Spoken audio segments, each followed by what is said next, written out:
I was turned away at the holy door, and every time I stepped back like they told me, the curse bit deeper. I wrote that first because it is true, and I want it down plain. I went to the shrine because I was tired of living like this. My joints burned at night. My skin felt too thin. My sleep was full of hot air and whispers that came out of the floorboards. I thought a place like that would help me. I heard it did once. I walked 2 days on bad roads. The hills were brown with old ash that clung to the weeds. The air smelled dry, and it got worse the closer I came to the gate. The shrine sat alone on a rise. The gates were chained. There were boards nailed to the posts with burned letters. There were warnings carved into the wood where the boards did not cover. They had cut the words deep so they would not weather off. Denied to all. Keep away. Do not ring. The bell hung over the inner yard, black from smoke and sun.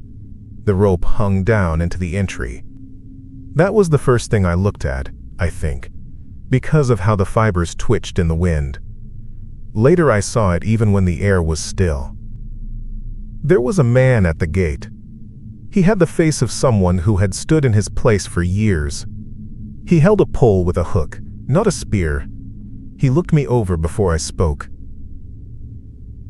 I walked 2 days, I said. I need to go in. I am cursed. No one goes in, he said. You're not special. I am not asking for special. I am asking for help. The shrine denies you. It denies everyone. I can pay. I can do work.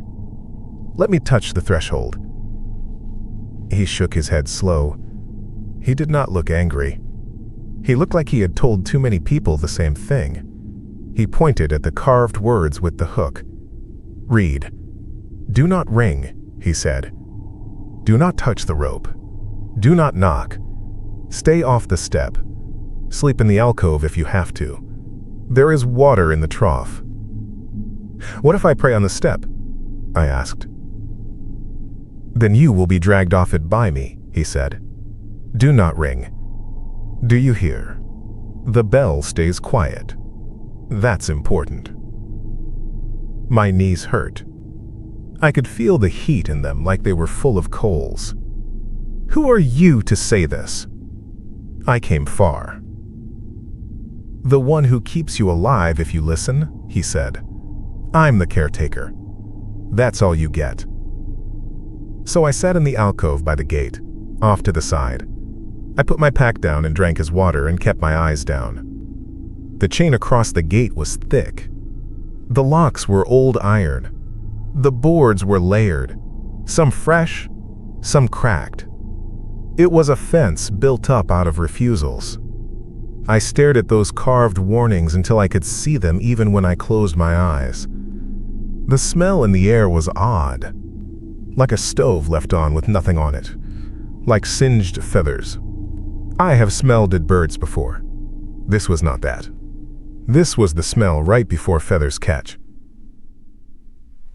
When the sun went down, the hills turned flat and dark.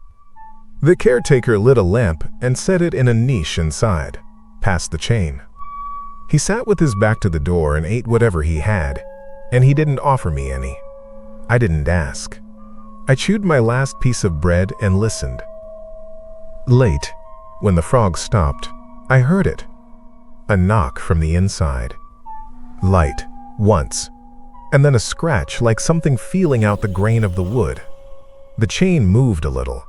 I sat up. It came again, steady this time. Knock, knock, knock. Then stillness. I looked at the rope. It hung down straight and did not move. I put my hand on my knee to stop it shaking. I was dizzy. The heat ran through my legs and into my belly, and I thought, this is the curse rising to meet it. It seemed to like the place. Ignore it, the caretaker said without turning. His voice came through the boards. Keep your hands to yourself. I did. I lay down on my pack and put my coat over me. My skin felt like a low fire under the cloth. I rolled and stared at the sliver below the gates. In that line of open space, I saw dust move. It drifted out like fine ash. It tickled my nose. I rubbed at my face, and my fingers came away gray. When I sat up to wipe it off, I saw it. A single feather. It lay on the porch step, right where the ash drift ended. White, if white can be bright and dirty at once. It looked wet but felt dry. I reached out before I thought. My thumb and forefinger closed on the quill. The heat bit me, not like a match, but like a metal kettle that has been on for hours. I hissed and dropped it. There was no flame. My skin reddened, and the feather curled slow and left a gray smear.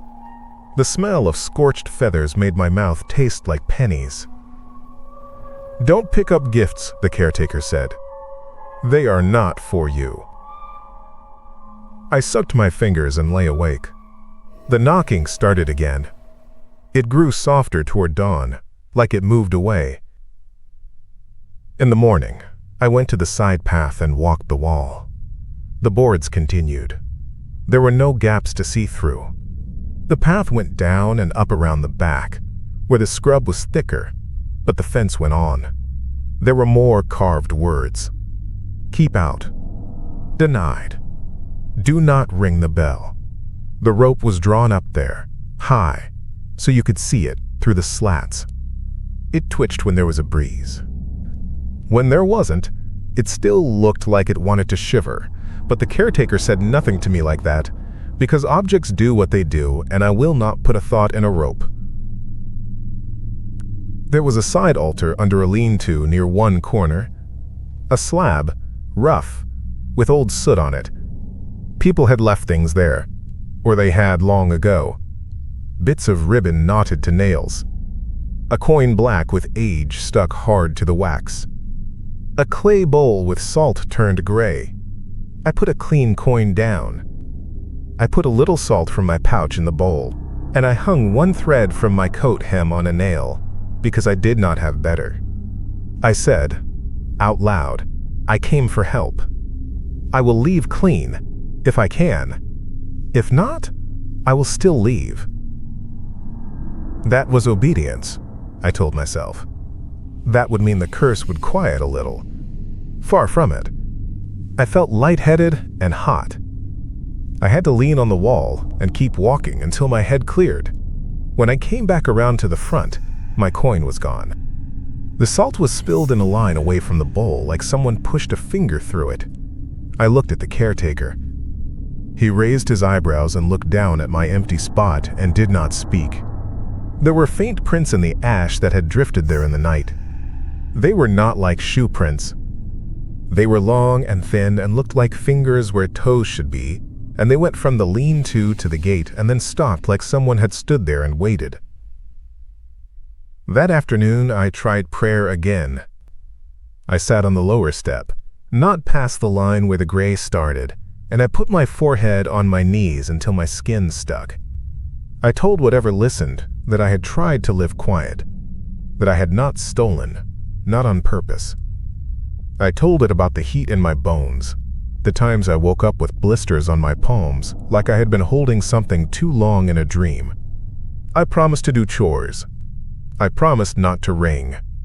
My tongue tripped on the word promise. I felt stupid listening to my own voice. The rope twitched once. Not the way it moved in a breeze. It flicked quick, like something had plucked it and let go. I looked up and saw the bell shift a little in its frame and then settle. My stomach twisted. The caretaker stood with his hands behind his back, watching me. He shook his head slow. That night, the knocks were louder. There was a rhythm to them I did not like. It was not a knock to ask. It was a knock to measure. Knock, knock, knock, knock. Then a long scrape, like someone dragging a long nail along the boards from one hinge to the other. The ash drifted out in little puffs with each knock. The smell of scorched feathers was so strong my eyes watered. I pulled my coat over my face and breathed through it. The heat ran up my spine and sat on the back of my head like hands. I knew my curse was happy here. I knew it was being fed. It was worse when I obeyed. I told myself I would leave in the morning. At dawn, I stood and stretched and felt my knees crack. I should have walked away. I walked the back path again instead. I looked for a place where the boards had weathered. I kicked at one and it held. I pressed my ear to a seam. Inside, I heard nothing at first, then a slow breath, drawn like air through an oven door. I pulled my head back. I have never felt heat like that come through wood.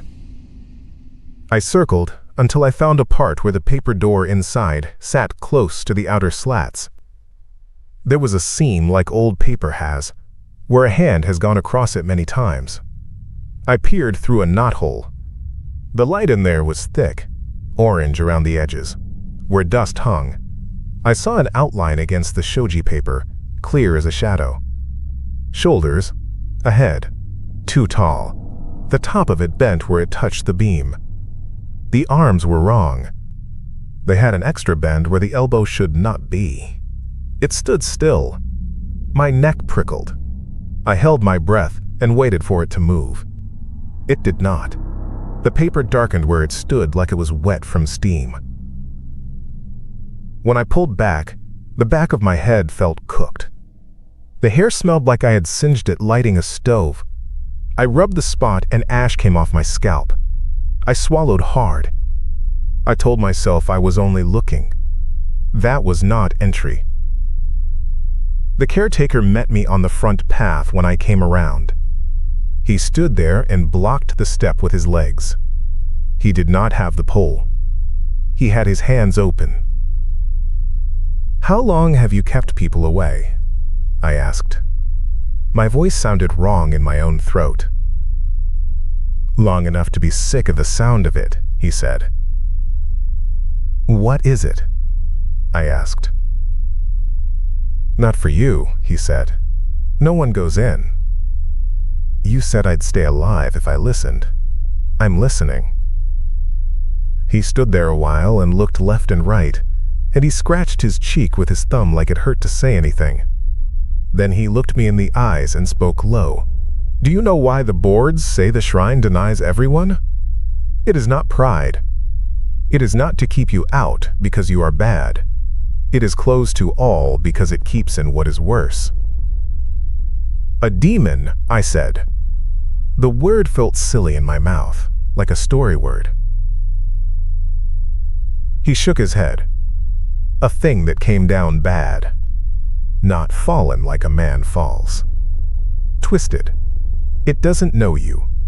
It knows the heat of things, and it likes it. It sits inside and it wants the door open. The bell keeps the hinges true. If it rings wrong, things go strange. Do not ring. Do you understand me? If you ring it backwards, you will let it lean on the door. If you ring it right, you can brace a thing, sometimes. But you don't ring at all. We keep everyone out so no one stands at the latch. It knows it cannot leave unless there is someone to push back from." My throat dried. "Then why not bury it?" "We try the old ways," he said. "We nailed and carved and salted. It always finds a heat to cling to. It's bound by a kind of law. The signs help. The rules help, if they are kept. It can't reach past what it can't be invited past." He looked at my hands.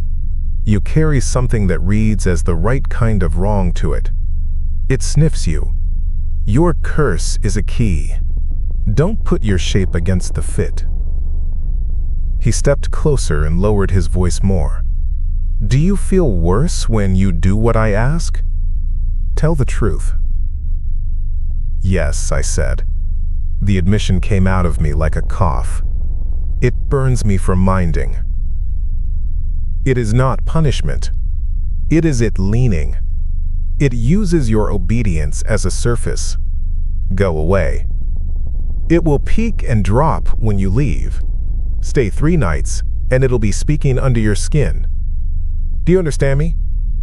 I am not trying to be cruel. I keep people outside because that is what keeps them in one piece. Never ring the bell. I blinked. My lips were dry. Do you know my curse? I am not a witch, he said. I watch doors. What if opening the door is the only way it lets go of me? I asked. I did not plan to ask it. It came out of me. My voice shook. What if I have been walking my key all these years and the lock is only here? Then you die, or worse, and it gets out, he said. There are others who don't deserve your exit.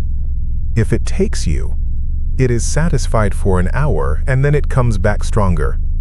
If you ring to test that, I will break your hands before you touch the rope. He said it flat and I believed him. I went to my alcove and sat with my head in my hands and told myself to leave. The sun creeped. The bell hung. The rope was still. My hands shook. I could feel the dull beat of heat behind my face. I thought about the knocks measuring. I thought about the outline. I told myself maybe it wants my curse the way snow wants salt. Maybe it will take it out of me and sit with it. I am not proud of the thought. I am not making it bigger than it is.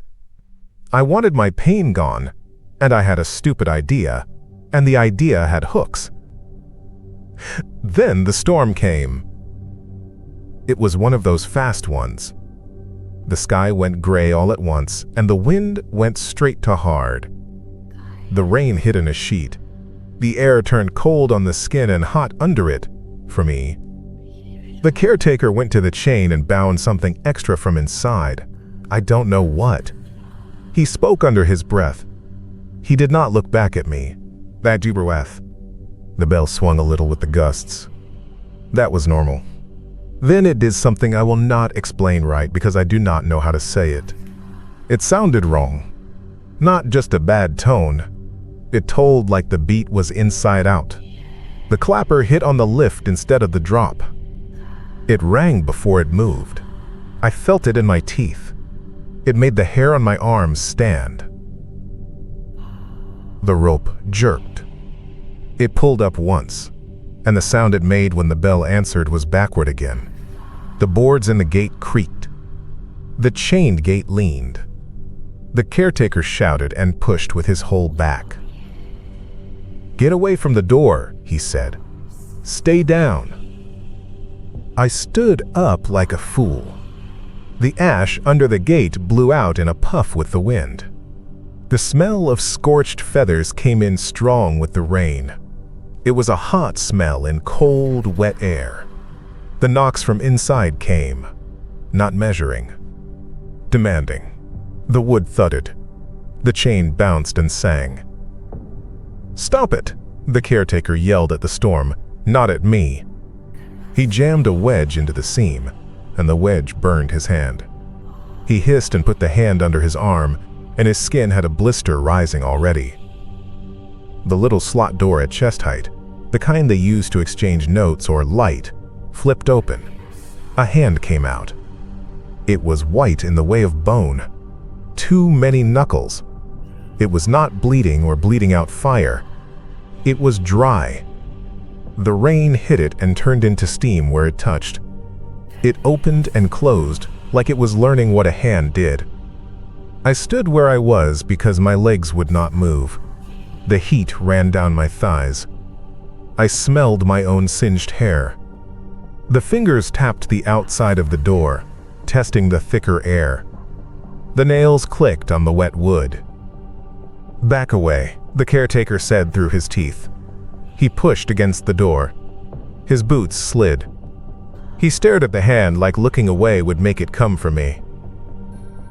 I took one step toward it anyway. "I do not expect you to forgive me." My skin went tight all over. I think I smiled. I think I did. The pain went bright and steady, and I thought, yes, this is the door, this is the lock, and if I put my key in it, maybe it turns.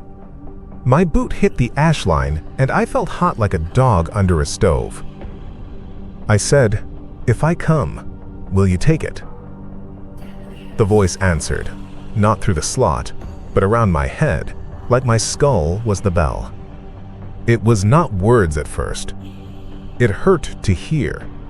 When it made sense, it was simple. It said, "Come." The storm hit harder. The bell swung all on its own, and it tolled wrong again, like someone breathing in when they should breathe out. The wedge popped out of the seam, and the door bent. The chain drew tight and then gave one link with a snap like a bone. The caretaker shouted a word that I do not think he meant to say in front of me. He picked up his pole and jammed it through the slots of the gate and levered. The hand reached for me. The heat on it painted the air. I could see the wavering. I could see the way the rain went to smoke before it landed. I grabbed the rope. I did it without thinking. It burned my palms slick. I had salt in my pouch. I had a relic I bought from a woman in a market 2 towns over, a little tin with a pinch of a saint's something, if it was even that. I had the rope. I pulled. I thought, if the bell rang wrong, maybe I could force it to ring right and jam whatever law it used. The bell slewed sideways, and the clapper hit the lip. The sound was not like any bell I had heard, and it made my eyes water. Somewhere in there was a tone that felt like a brace. The hand jerked back like I had cracked a dog across the nose. It came back fast, angrier, if a limb can be that without me saying it had a mind. It reached for the rope between my fingers, and the rope smoked. I let go and grabbed it again, lower, and pulled hard the other way. The bell rocked forward. The clapper struck the real strike, the right one, and the sound went through my sternum. The door leaned the other way. The chain popped a second link. The slot flap slapped open and shut and then stayed open. The heat rolled out the size of a room. The paper door inside blew off its frame and stuck to the slats from the wet. Then, the main doors gave. They did not explode. They did not blow out like a cannon. They went from stiff to free. They pushed me backward with a shove like a man's hand, and the thing came through. He, if I'm honest, because that is the word that sat on the tongue even while I hated it, stepped out into the rain, and the rain made steam in a circle around it. It had bone-bright wings, not feathers like birds. The edges were like ribs. There were still feathers on it in places, but they looked burned smooth. The smell made my eyes flood. My skin tried to crawl off me. Its head was too smooth for a face, and yet it turned the way a face turns.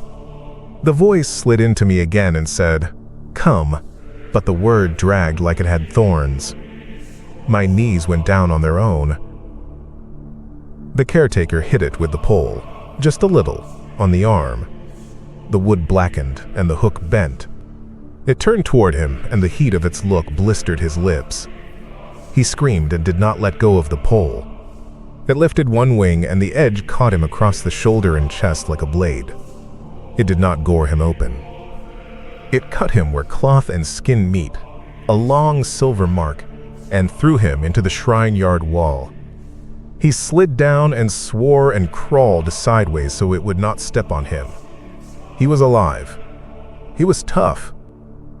It turned back to me and put a hand on my head. The heat did not cook me the way it cooked the rope. It moved under the skin like bees. It looked for channels. I cannot make it sound better. It pushed where the curse sat. I screamed. My vision went too bright and then too dark in the edges. I put my little tin relic up between us. I pressed it against the hollow where a throat should be. It sizzled. It drew a brown circle there, and the smell turned sharp, like money struck fresh. It pulled away a little, and the voice changed from come to a sound that was an old sound, like a choir sung all wrong and close. I pushed the tin until the skin of my fingers stuck to it. The bright moved back a step. The rain hit its chest and turned to steam with a hiss that made my teeth ache. I fumbled my pouch with my other hand and spilled salt on the step between us. It crackled and popped. I didn't draw a line straight. My hand shook too much. It stood on both sides. I threw the rest at its chest. Some stuck. It flinched. It swung to one side and came back faster. It took both hands and put them on my shoulders. It did not crush my bones, but it pressed. I felt the edges of the wings behind me and then around me. They were not feathers. They were planes. They boxed me in. I smelled my own hair singe again and then go to ash. It whispered right into my head. The words were clear. It said, "Yours is mine." I shoved the tin into the hinge of the wing and twisted. The metal stuck and the wing jerked. I slid out under the edge where the plane had lifted. It reached and caught my coat and took the sleeve. My skin went with it in a strip like the peel-off fruit. I screamed. The sound I made did not sound like a man's. I slid on wet ash and landed on my hip. The caretaker yelled something like, "Forward! Forward! Ring it forward!" and I grabbed the rope again and hauled. The bell went high and came down right. The sound went straight through the yard. It rang off the walls and came back in on me and on it. It flinched. The wings flared. The clapper struck again because I yanked again and again until my hands bled. The wrong sound tried to push back in between the right ones.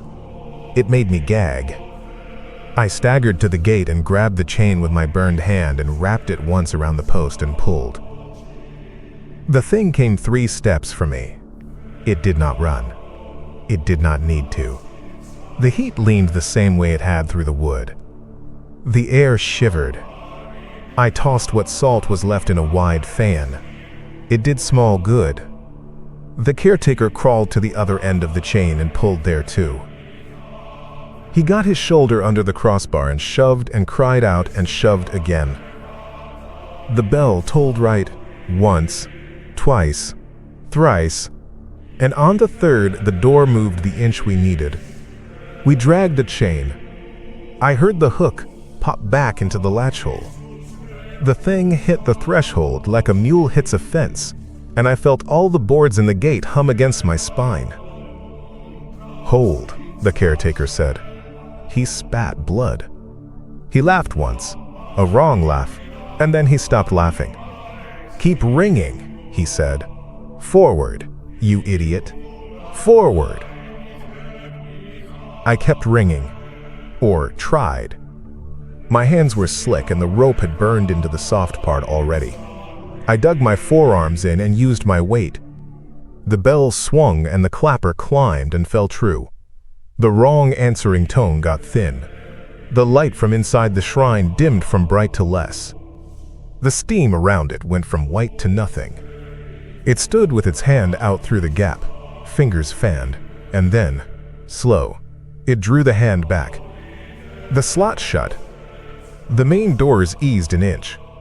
We got the chain across.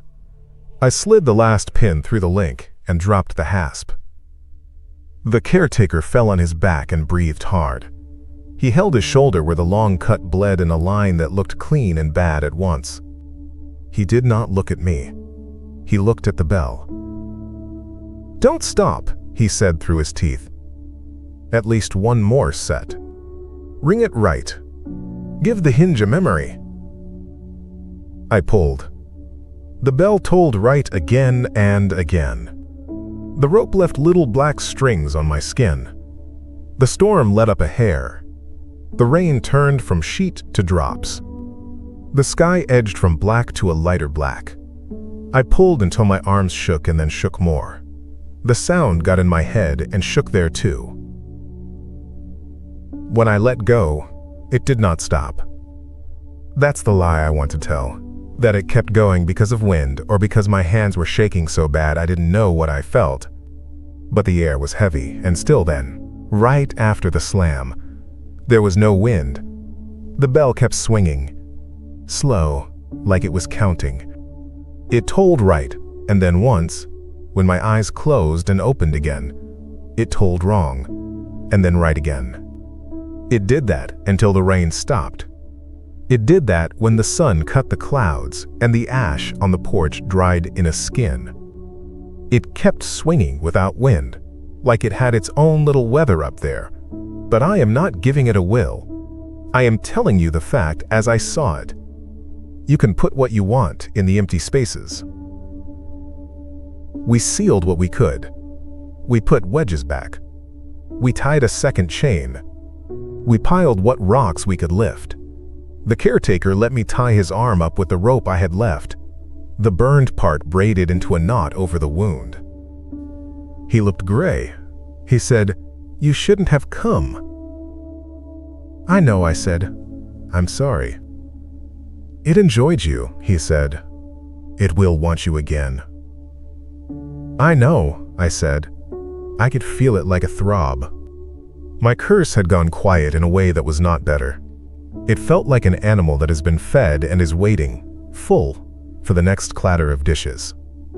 The bright pain in my hands faded and left a deep ache. The smell of scorched feathers was in everything I wore. The ash got in my teeth and made them gritty. "Go," he said. He lay back and looked at the bell. It swung. It swung with no wind. "Don't look back. Your shape fits the lock. If you're close, it will use you again." I gathered my pack with hands that left little smears of blood on the straps. I looked at the feather I had burned my fingers on, and it was a curl of gray stuck to the slat. I stepped off the porch and my knees almost went out from under me. I fought not to sit down. I kept my head down and walked the path until the boards and carved warnings were behind me. The bell sound carried in a way that didn't make sense. It should have been quieter. It wasn't. It came clear in the breaks of the hills. It told right, then that almost backward hitch, then right again, like it was telling me it knew the different ways. I am writing all this as straight as I can, because I don't know how else to do it. My hands shake. My sleeve sticks to my arm. The rope burns will open again in the night. I think I sealed it for now. I think I put my wrong against its wrong and set the door the way it was meant. I know I was selfish. I know I went toward it. If anyone reads this and goes up there to test it, you are a fool. There is a man with a cut down to the meat sitting behind a chain, and he will stop you if he can. Do not help what's inside make sense of you. Do not ring the bell. Do not put your feet on that step. If you smell the heat in the air, and a feather lies on the wood like a thing set out for you, leave it where it lies. The bell kept swinging after the wind died. I hear it now in my head, but I don't know if it's the real bell or the fact that I did that to myself. There is ash on my tongue. The pain is coming back in the old way and the new. It sits in my joints, and it sits in the place where its hands went. When I swallow, my throat burns like I drank tea boiled too long. My words smear. The pain is unbearable. I can't hold the unbearable. I can't. It, hurts. It.